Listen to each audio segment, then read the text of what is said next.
happy International Youth Day. Thank you for joining us live via AirMeet and those who are watching us via social media. My name is Ina and I'm Director of Southeast Europe Office. And my name is Kevin, the Regional Director of Operation for the World Youth Alliance Africa. So together with Ina, we will be moderating today's event, and we're very thrilled that everyone is joining us today. Now, can we get some heart reactions from the audience? It's very simple. All you need to do is click on the emojis at the bottom of your screen. It's great you mentioned that, Kevin, because AirMeet has a lot of features that make tonight even more interactive. For example, if you look at the side panel, you can actually submit your questions by clicking on the Q&A tab. So throughout the event, feel free to ask a question. Or watch out for an announcement for our team by clicking on the Alerts tab.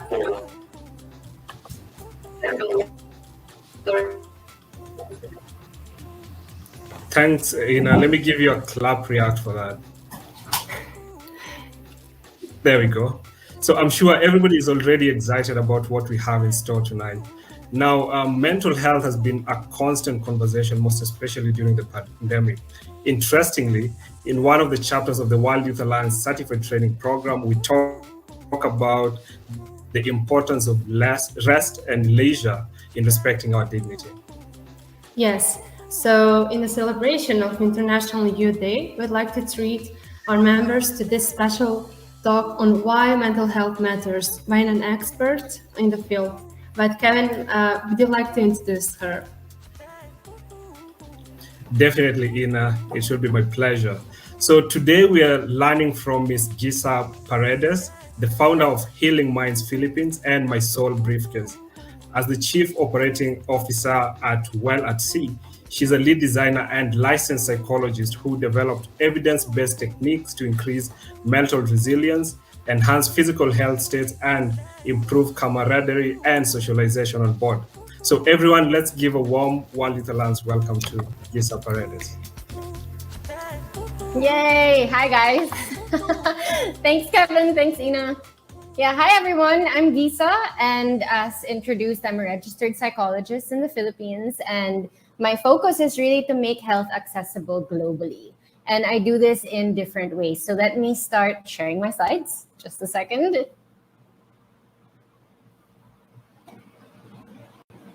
Okay, hopefully you can all see my slides now. Can you give me a thumbs up if you can see my slides? Hopefully these yes, I see your emojis now. Yay, okay. So, okay, I have a lot of energy tonight, but good evening from the Philippines. So yeah, like I said, my focus is really to be able to make health accessible globally. And I do this in many different ways. So as mentioned, I am the founder of Healing Minds PH. It's actually an online resource for anyone that's actually looking for a professional in the Philippines. It also provides, free mental health assessments for people that are seeking help. I also created a self-help therapy card deck, which is called My Soul Briefcase.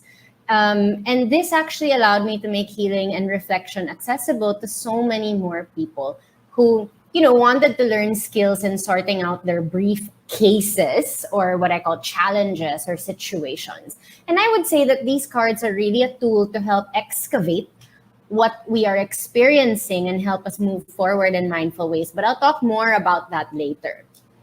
Finally, I'm the Chief Operating Officer and lead program designer for a company called Well at Sea.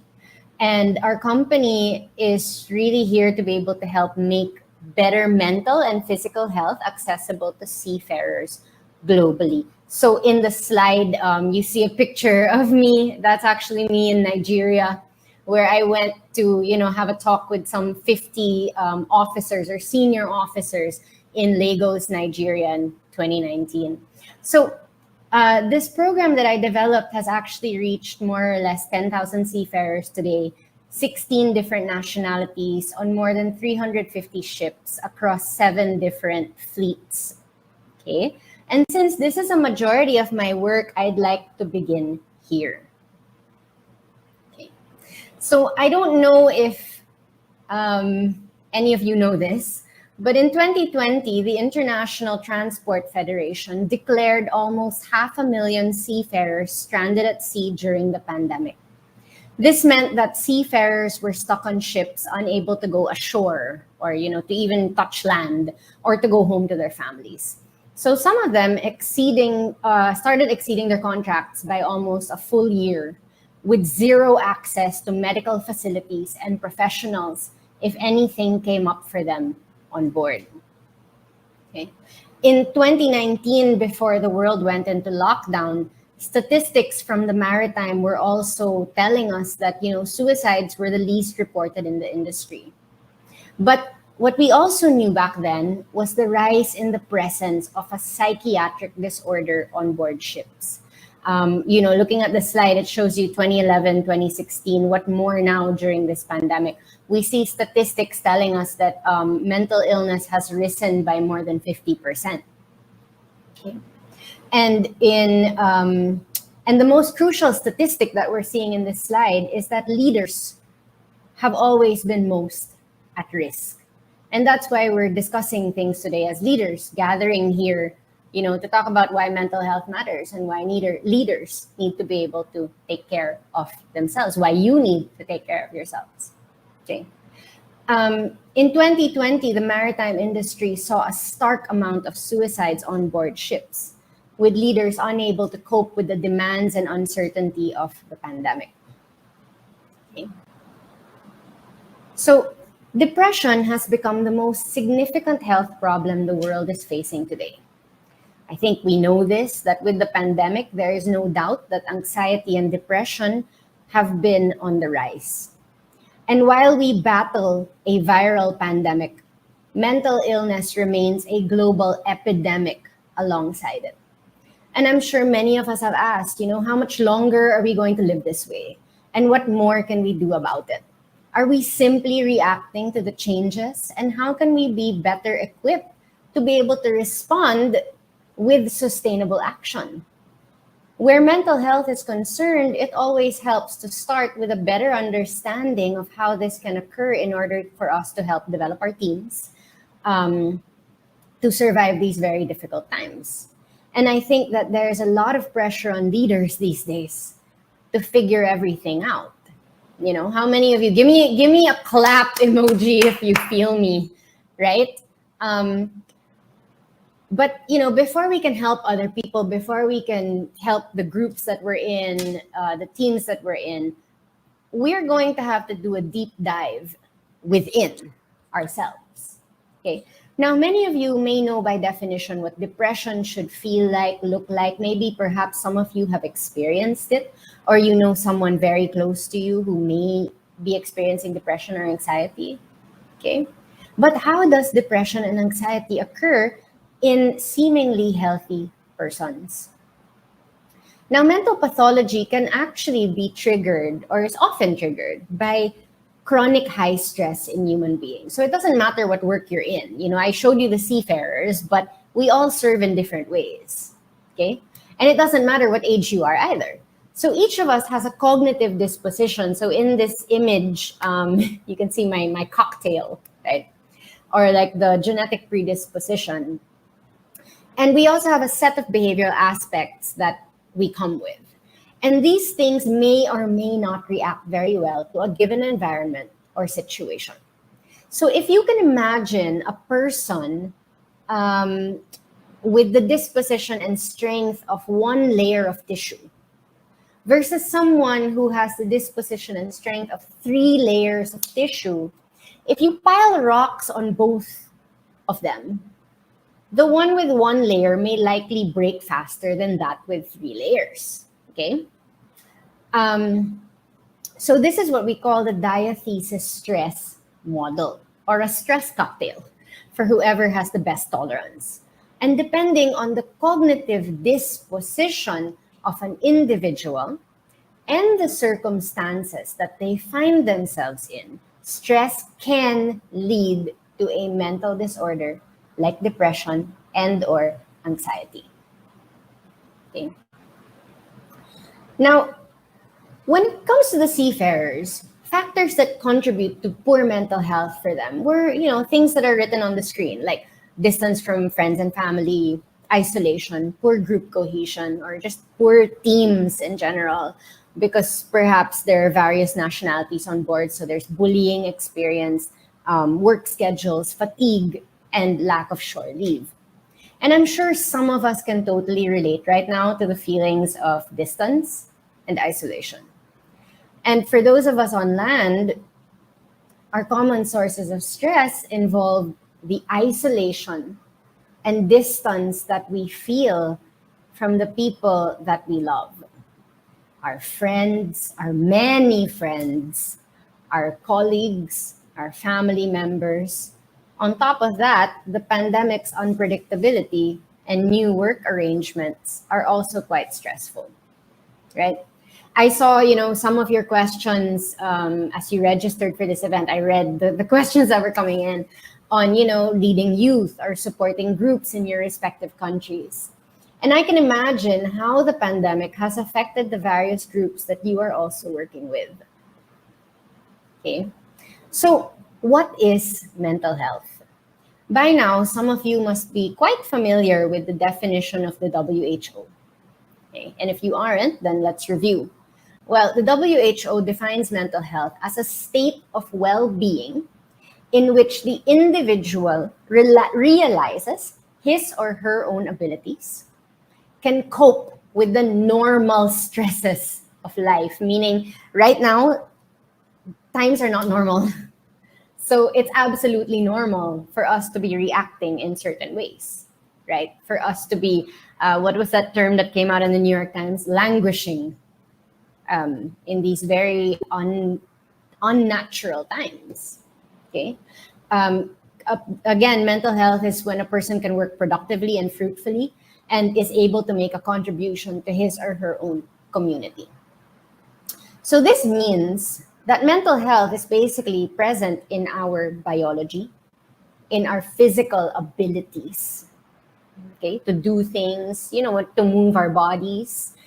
We know that with this virus, it's the ability to breathe, okay? It's also present in our thoughts, in the way that we produce thought, the way that we become creative, the way that we're able to dream, the way that we're able to, project certain goals into the future. And it's also present in our social relationships. And the quality of all three of these factors can affect our state of health. So this tells us that when we look at mental health, we don't just look at one aspect. Mental health, like a car, is experienced and observed as a total behavior, wherein our thoughts, our feelings, our actions, and our physiology, meaning how our body feels. When you're feeling ill, that's all in your physiology. When your muscles are aching, that's in your physiology, right? All of that works hand in hand.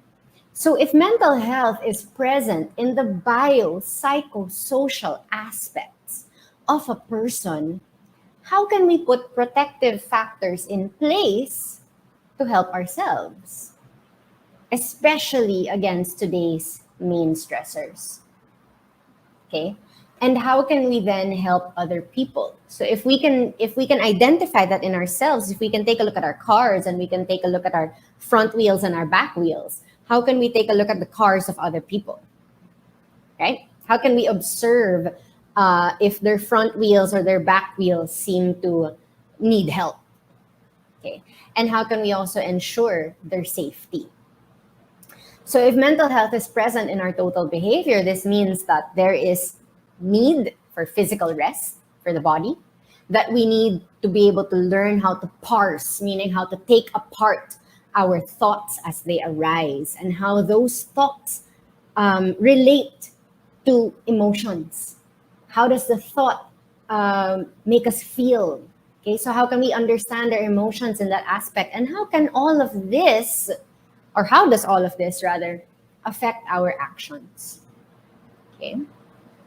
So in the last 3 years of collecting data among seafarers, My team and I have found that the attitude of leaders towards wellness initiatives and crew welfare had a positive correlation to its success.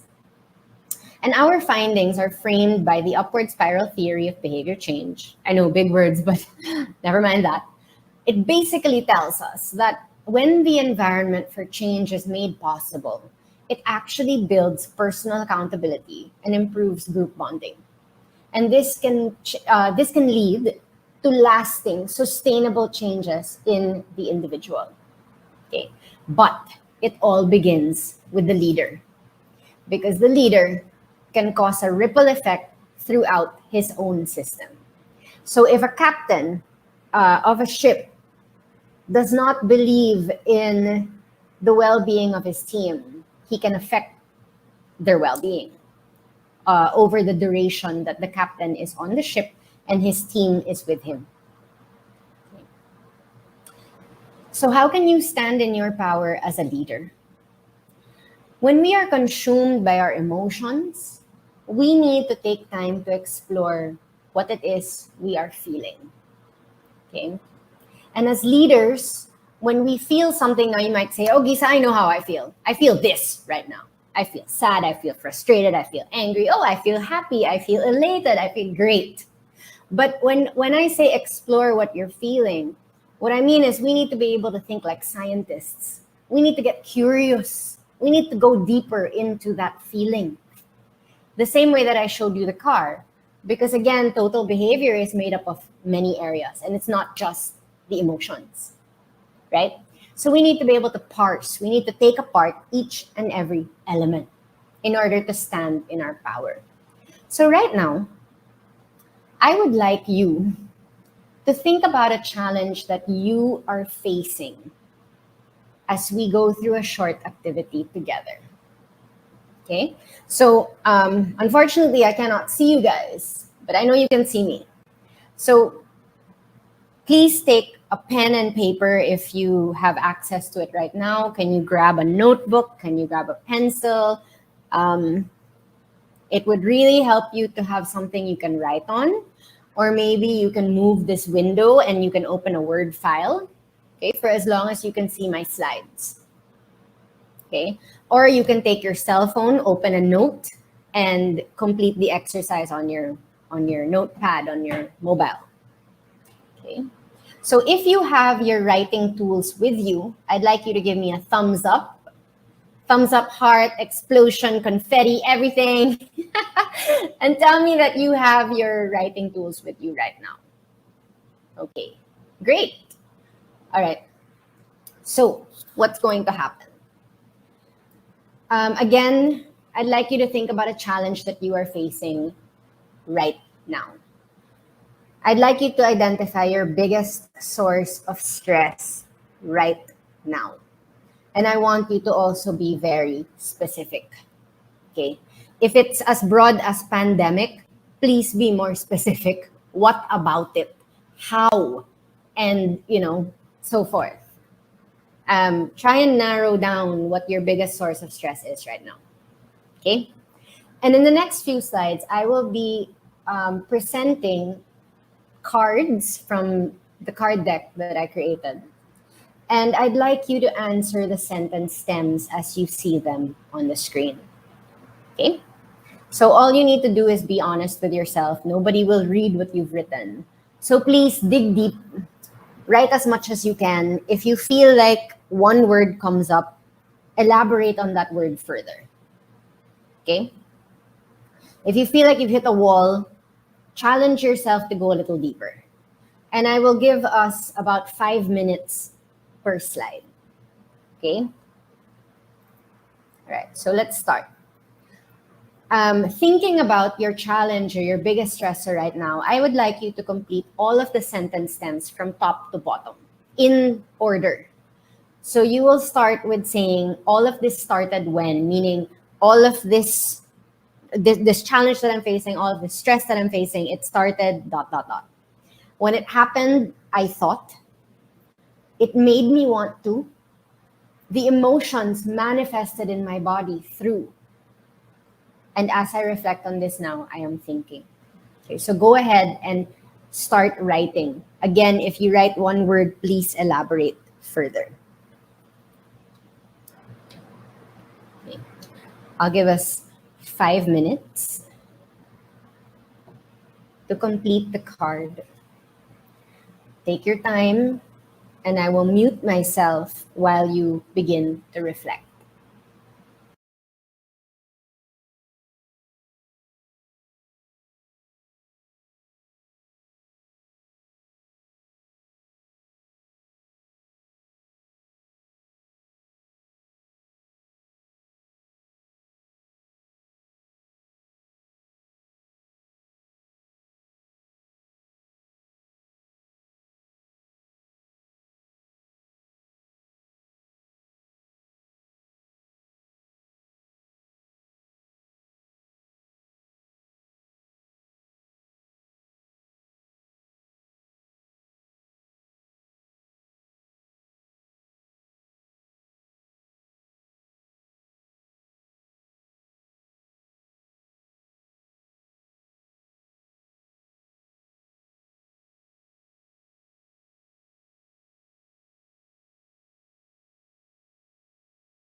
So if you're just joining us, feel free to grab a pen and paper and try and complete the sentence stems that you see on the screen, thinking about your biggest source of stress right now.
Okay, just another minute. Hopefully you're somewhere halfway or more than halfway at this point.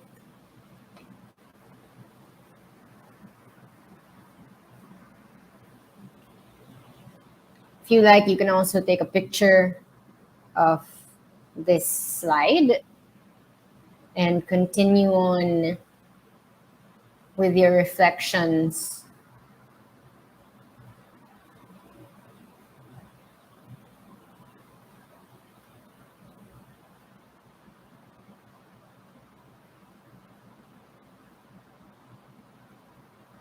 Okay, very soon I'll be changing the slide, but I'd like you to just continue on your notepads, continue writing down.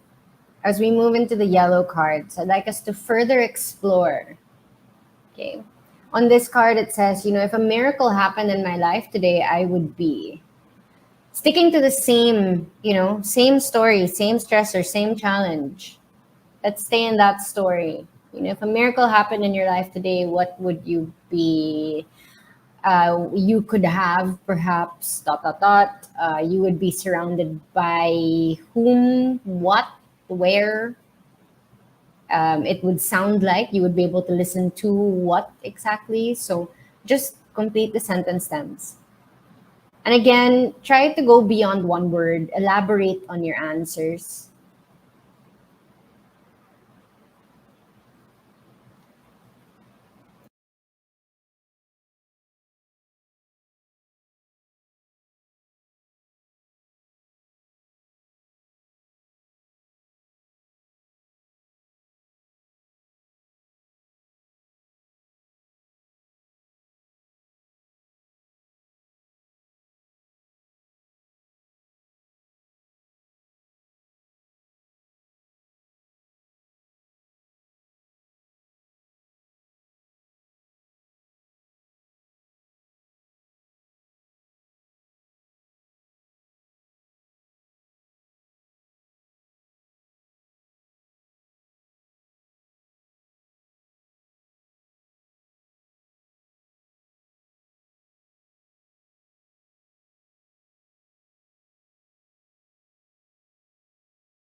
Okay.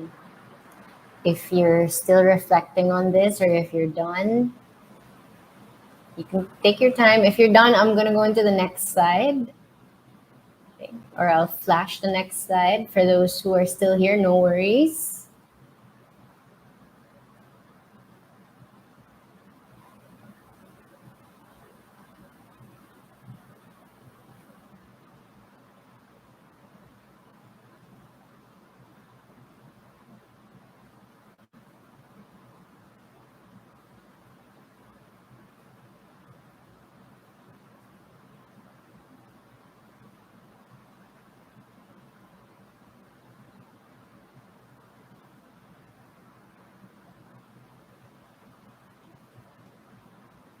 Oh, Emeka says, please zoom your screen. Oh, okay. But Emeka, if you need us to, maybe write the sentence stems on the chat, we can do that as well. April, if you're here, can you help, please?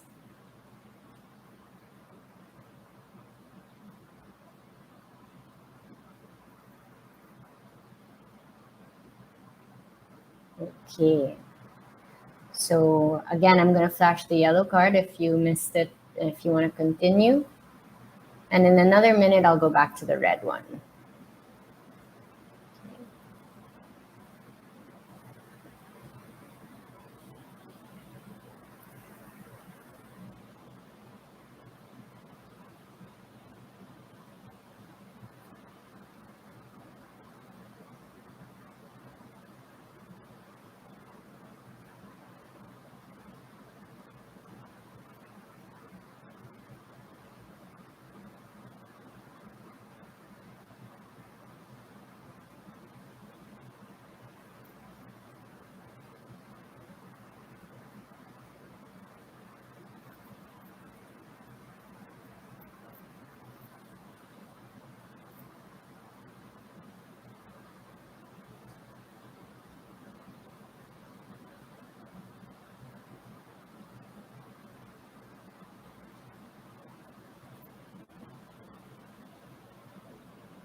Okay.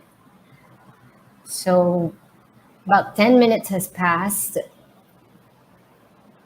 If you are done, give me confetti. If you're halfway through, give me a heart. Okay.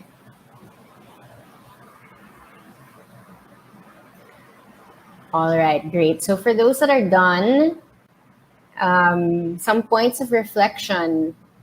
What was it like for you going from the green to the yellow to the red? If you take a look at your answers that you've written down just now, was there a shift? At what point did you have, I don't know, did you have some sort of insight, or what was the process like for you? And if anyone would like to share, please raise your hand. We will select one person from the audience to just expound on what this process was like for you. You don't have to tell us what you wrote, but we would like to hear from someone. So if it is you, you can click somewhere below and find the raise hand button.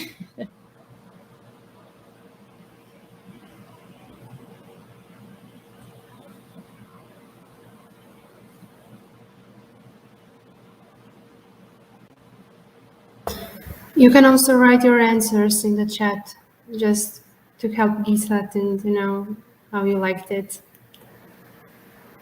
Yeah, thanks, Ina. Also, you can find raising hand on the right side of the poll.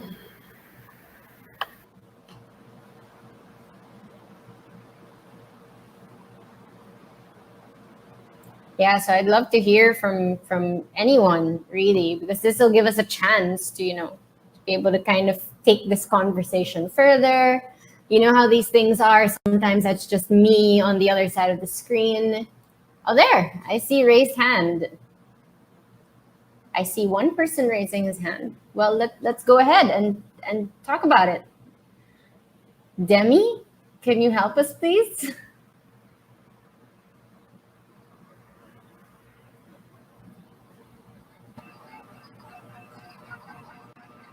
Hi, Rich. Hello, good evening, everyone. So, by the way, it's almost 9 p.m. in the Philippines. So, I would like to introduce myself first. So, hi, I'm Rich Anton Vince Cartusiano, an inspiring youth leader who is currently living in the province of Cebu in the Republic of the Philippines.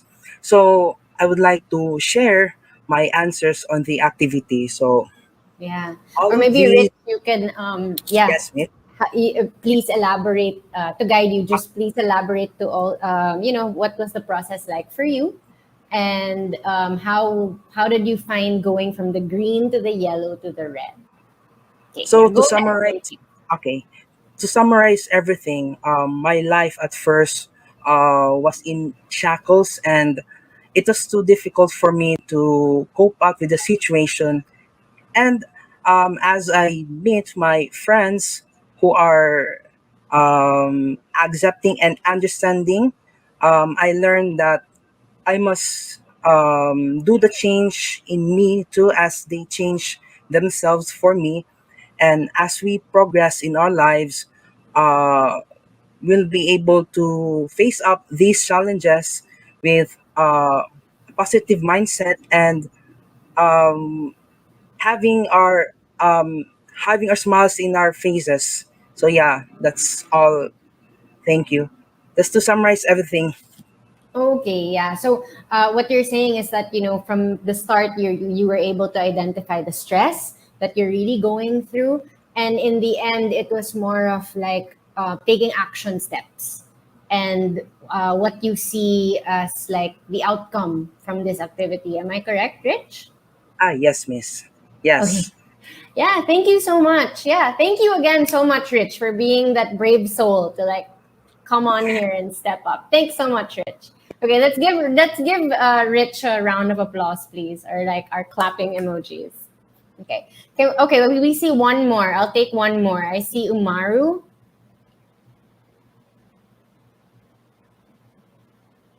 Oh, you disappeared. So maybe Renata. I see Renata raising. Hi, Renata. Hi. Here. Sorry. Well, I used to do kind of the same thing when I had any problem or when I felt angry or sad or have these not very good emotions. I used to write everything, but I think that with this kind of like you have to think about it, think what was the problem and like how you can forgive yourself or the things that you wish for. You could feel like this relief or letting the things go. And I actually love it because, I mean, it works to write things down, but it's better that at the end you have this opportunity to say that, okay, I will apologize myself because I didn't do this or because I missed this. And I love when you put this last slide that it says I will love myself for and I will thank myself for, because at the end, when even you have a really bad situation or you feel so angry or so sad about something you did, and you don't have the opportunity to say, okay, this happened, but even though I will still be proud of me or be happy with it or continue with it. And I think that it's really like helpful that even it's something really bad or not as good, you can still like find the light at the end of the tunnel, right? Yeah, thank you, Renata. I'm really, I hope I'm saying your name properly, but I'm really Yeah. glad that that you're able to expound and to share with all of us here today. So as a youth leader yourself, to be able to dig deep and, like you said, to be able to go back and kind of like find that compassion in yourself is also what is crucial, right? Yes. So thank you so much. Thank you for stepping up here. Okay. All right. Okay. So, thank you again to both Rich and Renata for sharing your experiences as we went through this activity. As leaders, we don't really have to go at it alone. We can have tools like this. And as you saw, it was very simple. Like scientists, I asked you to open up, to explore, to take apart what it was you were experiencing. And I know that all of us have stressors. I have stressors every single day. And there are many things that we each face. And how we face them and how we tackle them is what will get us through. Okay? And leaders like yourselves can, also take time to stand in your power, not just alone, but also with your teams. If you've ever read the book Daring Greatly by Brené Brown, give me a thumbs up if you have. She talks about the rumbling and how we have to be willing to be right there with our teams in the difficult conversations. But how do we go into the difficult conversations with people, right? I mean, are we there to be counselors? Not necessarily. So this is one way in which we use therapy cards, okay, to be able to assist us in these conversations, especially when we don't know where to begin or what to ask, what to say, right? And this can also help us build psychological safety within our teams. Now, the reason why I also made you go through this exercise as leaders is because as a leader, when you're able to take apart the elements in your life, you learn how to ask the right questions in someone else's. When you learn how to observe internally, when you bring that awareness to yourself, you know what to do externally, right? That's why they say that, mindfulness increases the somatosensory cortex, meaning it helps you become more empathic. It helps you become more connected to other people, because really what mindfulness is a connection to the self. So when we connect with ourselves, we know how to connect with other people. And card decks like this are just one way. This can help us build psychological safety within our teams. And the best part really is that all you have to do is listen. There's no right or wrong. They can say whatever they like, and they have prompts. Okay? So can leaders, in fact, change the energy of a space? You know, the data that I've shared on the seafarers have proven that you actually can change the energy of a space. You can change the world. You can manifest whatever you desire. You can reach those goals. You can reach those dreams. But you can do those things when you stop and pay attention, learn to rest, and parse what's happening within you. You know, connecting the mind and the heart. Okay. And enhancing our own mental health can really help enhance the mental health also of our teams. Okay. So the last few slides, I just wanted to share more about the cards with you. What I showed you were 3 items, but the card deck has 50 cards in them. There are 10 green ones, 20 yellow cards, 10 red, and 10 blue. I didn't show you the blue ones, but they're actually images. Okay. And the whole idea really is to guide you through a process. And the idea is that you shuffle them, and then whichever one comes out is where you start. That's why it's like it's kind of like sitting with someone in therapy. Okay. So on that note, I'd like to thank you again for this wonderful opportunity to be with you. And before I leave, if you have any more questions, I'd like to encourage you to follow us on My Soul Briefcase. That's in our Instagram handle. If you'd like to send me any messages, you can send them there as well. And just for tonight in Manila, we're happy to offer everyone here in the audience a special discount. So you can take a screenshot, go to our Instagram, and if you're interested in this, we can ship this to you upon request, wherever you are in the world. Okay. So again, thank you so much to everyone here. It has been an honor. Great. Thank you, Lisa, very much, Lisa, for sharing with us this really insightful talk about mental health. And I'm really sure that lots of our members benefited from what they heard today and learned today also. So I'm really excited to dive into Q&A. So please, all those members who are here, feel free to ask whatever you want. Lisa, she's here for you, as you already mentioned. But Ina, before we get to them, we have a surprise performance for our viewers. So this is a special treat from a wire leader for the importance of mental health in her country. And her name is Megan Ling, and she is the Wire Singapore chapter leader. She shared that launching the chapter was her effort to spread awareness of every child's dignity that is separate from any grade, trophy, or achievement. So let's enjoy this beautiful dance performance from Megan. My name is Megan, and I'm the chapter coordinator for World Youth Alliance, Singapore. Today, I'll be sharing a video of one of my dance performances from earlier this year. While I am a student, dance has always played a very important role in shaping me into the person that I am today. As an art form, it allowed me to understand myself as a unique, irreplaceable entity, and in turn, appreciate the world for the diversity that it offered. It taught me that each person has an intrinsic beauty and worth, their human dignity, that is both irreplaceable and inviolable. In sharing this performance, I hope to encourage others to explore their own beauty, worth, and dignity.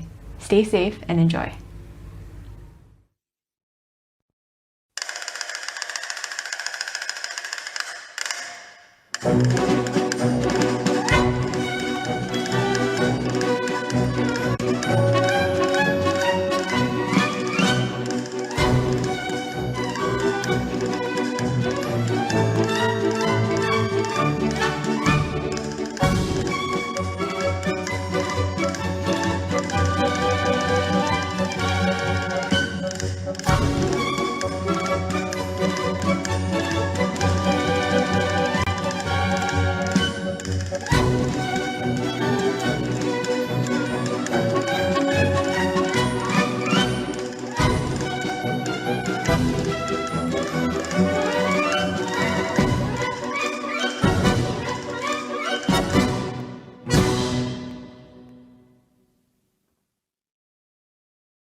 Well done, Megan. Thank you for sharing, guys, your incredible talent. Well, while leaders never fail to impress me on how they choose to live out our excellence. So, congrats. I really enjoyed. Yeah, me Uh, too. And speaking of excellence, Ina, I'm starting to see some excellent questions. So this would be a great opportunity to start with our Q&A. So I'm looking at the Q&A, and there's a question here. So in World Youth Alliance, we build authentic friendship in showing solidarity to others. What is the best way to provide practical support to someone who is undergoing challenges in their mental health? That's an interesting question, also very tricky, right? But you know what? I always like to tell people this: you need to meet them where they are. So there's no point in telling someone, and I'm sure you've heard this also before, just, oh, snap out of it. Let's go do something else. Okay. First of all, acknowledge what's happening. But it also is it is known that when you put routine, or when you introduce routine to someone, or when you distract them with something like a task or like a meaningful task, it can actually help them. Okay, so for some people, now it depends again on the gravity of the situation. Meaning, if they really are unable to focus, they can't seem to get organized, then that would be a signal for you to perhaps have them call a professional. Okay, now that will probably ask you, okay, so what are the signs that are like, it's now time to see a professional, where you can base them on the 4 Ds. Okay, letter D. So the first D is distress. Okay, meaning whatever this person is experiencing, they can't seem to stop it. So if they're crying all the time, that's why like in depression, they say like, okay, so one is like you're feeling sad, but it's an excessive sadness to the point that it's distressing, meaning it's already becoming like a nuisance. It's getting in the way of functioning because it just won't stop. That's already distressing. Okay. Or when you have constant fears and you can't seem to think of anything else, that's also being in distress. Okay. The next D is dysfunction. Okay. This is already like a chemical area. We know that something is wrong. Again, there's a misfire in the brain when the serotonin levels, for example, are not shooting properly. So whatever it is that they're experiencing, they can't seem to stop that experience. The sadness, the insomnia, the inability to fall asleep, that's also distressing. That's also a dysfunction. There's a misfire there. Okay. Then there is deviance, meaning there is a kind of like a desire to break the norm, to do something out of the ordinary. Okay. There's a difference between like, oh, I just want to break the rule today, versus you can already see that it's somewhere in the behavior. Like if let's say in the work setting, you can see it in their professionalism kind of dwindling. There's some sort of deviance happening there. And then finally, there is danger.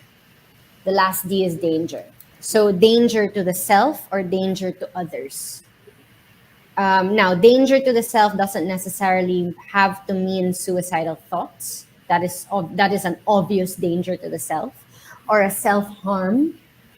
Self-harm can also be, you are not eating properly anymore, or they are not eating properly. So you can check with them on these 4 Ds. You can say, so how is your sleep? Are you able to rest? Are you able to, what about your eating habits? Are you able to eat 3 times a day or twice a day? Or, like how much food are you consuming? Are you able to drink a lot of water? So you can also check again on the total behavior. You take a look at the car. You can ask them about the wheels. Remember the car, the front wheels are your thinking and action. So what are you thinking? What does this make you do? And then the back wheels are the feelings and the physiology, the body sensations. So where do you feel it in your body? Okay, it must be really difficult to get out of bed, or it must be really difficult to go to sleep knowing how tired your body is, right? So again, those are, I would say, that's where you can kind of begin. I hope I was able to answer your question. So someone who's undergoing challenges, I would say first try and understand or explore the situation that they're going through. If they are able to in fact still function, it is good to distract them with meaningful tasks. It actually helps put them in a routine. And again, meet them where they are. Find out how they are doing. Okay.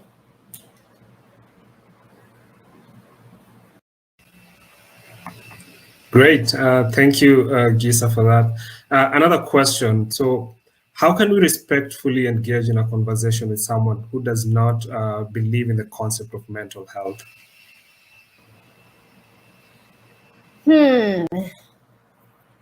Well, okay, what I like to do with seafarers, because they can be pretty stubborn too, is,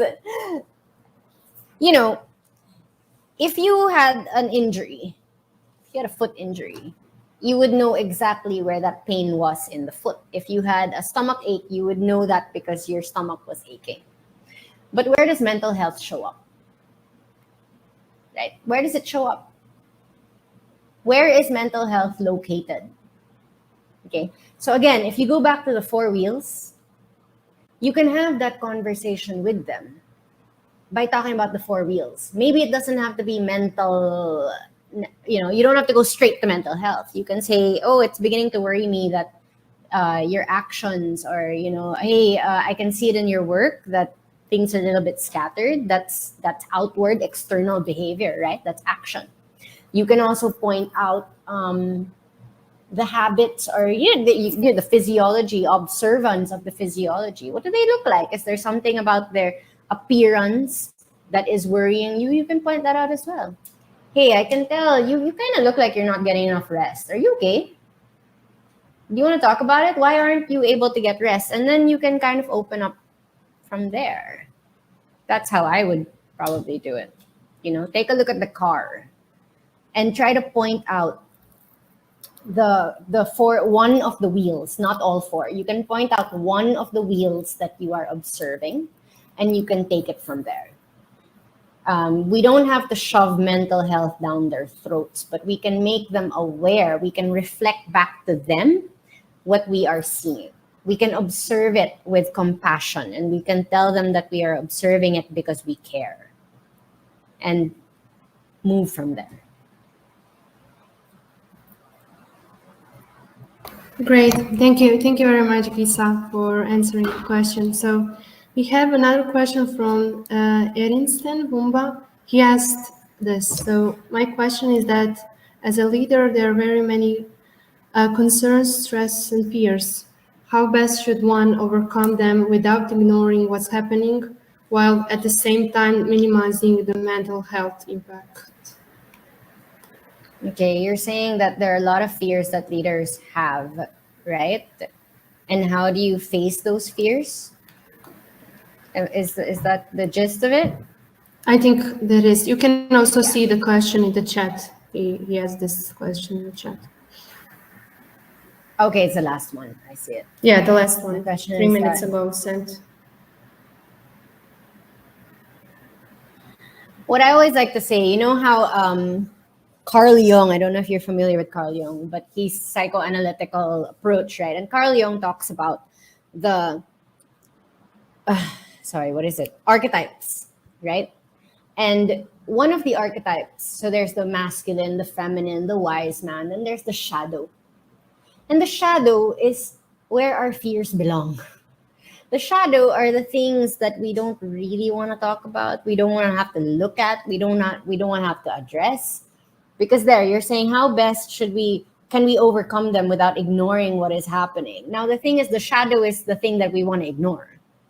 And I don't know if you've heard this before, but the best way to deal with it is to face it, right? And how do you face it? You also face it by, one, again, I'm going to go back to the car. Take a look at your car. How does the fear affect all 4 wheels? Think about it. How is this fear affecting me? Emotionally, I know it is fear. So I have that feeling. Now, where is that manifesting in my body? Well, whenever I think about it, I don't want to work. I can't seem to lead my team, or I become irate, or I can feel that first thing in the morning, I don't even want to talk to anybody. I become a beast when this fear is present, right? And my thought there is, I don't know, whatever it is that you're feeling. So face it. Again, be a scientist, explore it. I would say explore it with compassion. Because when you're able to see yourself, or when you're able to explore it like a scientist, you can remove yourself from the situation and kind of just see how it's affecting you. And when you see the various behaviors to which it leads, as a leader, you can find a way to recalibrate that. Right? You can say, okay, this is how it's affecting me. I need to take a pause.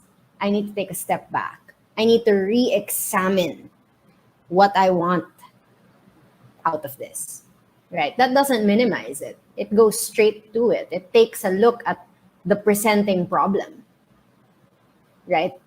And then you formulate your methodology. You create a hypothesis thinking, okay, well, if I eliminate this stressor, perhaps I will be able to reach another outcome. If I perhaps, so you can do various iterations with your data. The world is your data, right? And you can create various methodologies, various hypotheses, and you can try these behaviors. You can say, I'm going to try approaching it like this today. Oh, that didn't work. I still felt bad. Okay, no problem. Re-explore, recalibrate, reiterate, right? But again, if you're facing fears and stress, face it. Explore it. Dig deeper into it.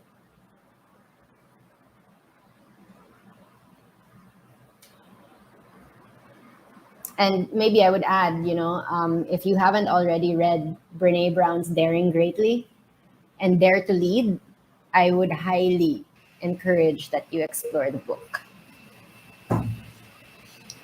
Great.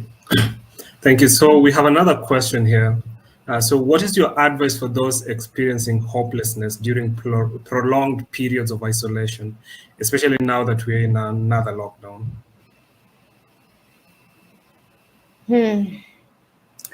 I'd say go at your own pace. No one can force you into the next phase, but reflect. Take time to understand perhaps, again, where that feeling is coming from, what is triggering it, and just sit with that. You don't have to go anywhere else.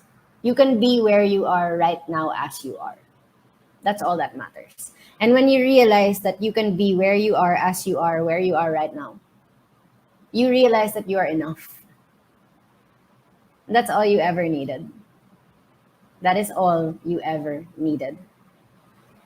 You have the resources within you. You have the full functioning body, the mind to think, and the heart to feel. So meet yourself where you are right now. And you will discover that you are all you ever needed and that you are enough. Thank you. Really beautiful answer. I hope it will help to the one who asked it and also to those who listen to it. Another question is, how do we encourage someone to seek help if they're afraid of possibility of taking medication? Okay, well, the thing is, there are many types of mental health experts, but the most commonly known are psychologists and psychiatrists. Okay, so psychologists like myself, we take care of the therapy. We take care of the assessing. The psychiatrist gives the medication. They have the medical degree, and that's why they do pharmacology. They're able to give out medication like that. So my advice is see a psychologist first. Have them talk to someone, just talk. And the psychologist will be able to determine if this person in fact needs psychiatric intervention. Now, sometimes it can be that we can do this in therapy. Maybe you don't need the drugs right now. Maybe you just need to be able to talk about it. And there will be a treatment plan that the psychologist will develop with the patient. And together they kind of come up with the goals on what they would like to achieve. Okay. So therapy isn't like, okay, you come in and then there's a goal at the end and everyone has to go there. No. You determine that with your therapist depending on what your goals are in whatever case that you're facing. So again, you don't have to go straight to a psychiatrist. I would say see a psychologist first, and then from there they can help determine. Okay. Great, that's a good response. I see another question. So Abduli says, what can a leader do when in need of comfort or attention when everyone looks up to them, as sometimes even leaders find themselves in need of someone to look up to? Well, that's the thing also with the seafarers, right? We see very much that the leaders are the ones that need help because people do look up to you and there's so much pressure. There really is. I mean, I'm a leader myself and I understand that. But you also, I think it comes back to self-awareness, guys. It comes back to that honesty in yourself. You have to also, I think, be brave enough to say, I need help. There is nothing wrong with showing a bit of vulnerability. I've learned in my experience with my team that it's okay to start the day with saying, I'm actually not okay today. It's being transparent. It's showing them that you are a real person. And when you can show your teams that you are a real person, that you also go through difficulties, they see you as a whole person. They see you as one, it creates a space of psychological safety. Because they realize that you're human also.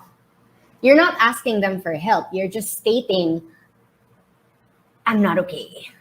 I kind of need a break, you know? And then you go and seek help where you can find your help. But it's okay to tell your teams that you're not okay.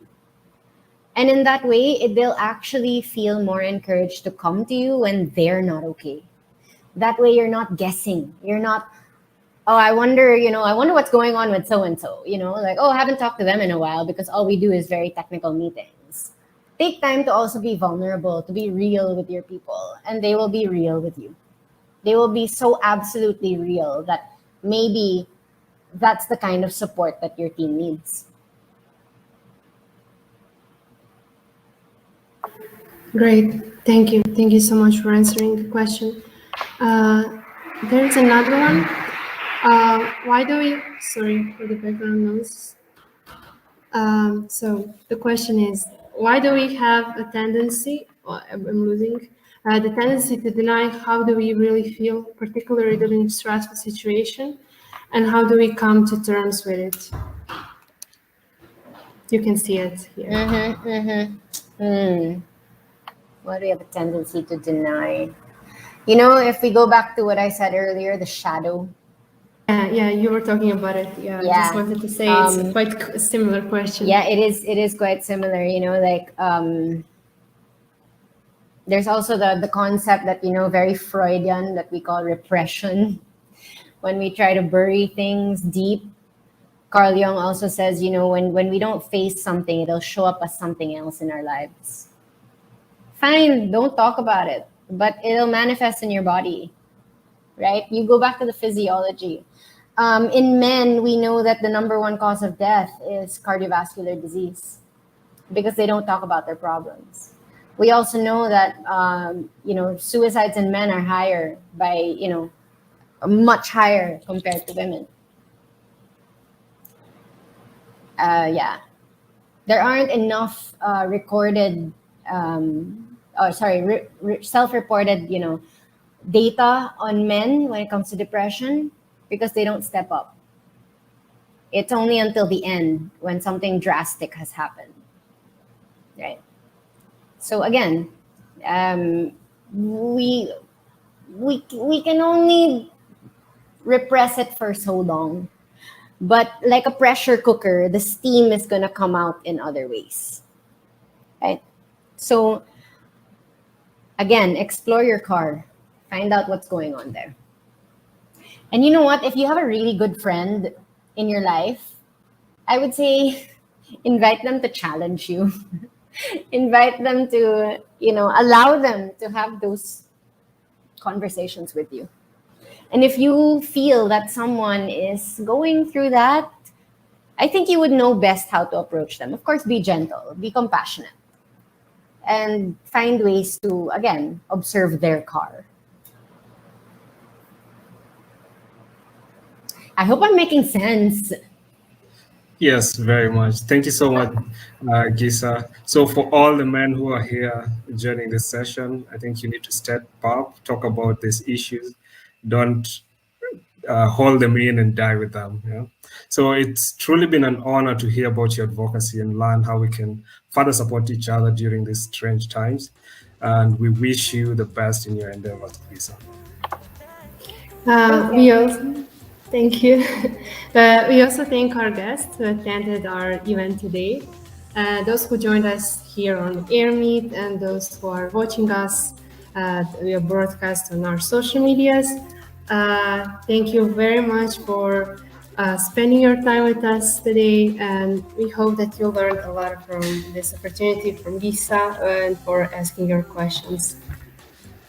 Great. So before we formally close the event, we'd like to invite you to take your wild journey to the next level. It's like our Singapore chapter leader, Megan. So start by visiting the link that will be posted by our team in the chat box. Also pinned in our chat, you'll find the link to the evaluation form. So we will really appreciate it if you can spare 1 to 2 minutes of your time just to fill it out. Yeah, and now we will proceed to the social lounge area. So virtual tables are open where you can ask your questions and maybe make a friend or two today or tonight. So to start off the conversation, first introduce yourself and try to share what do you do and take a much needed mental health break after tonight's webinar. The social launch will be available for the next 20 minutes. And once again, thank you everyone and stay safe. Thank you.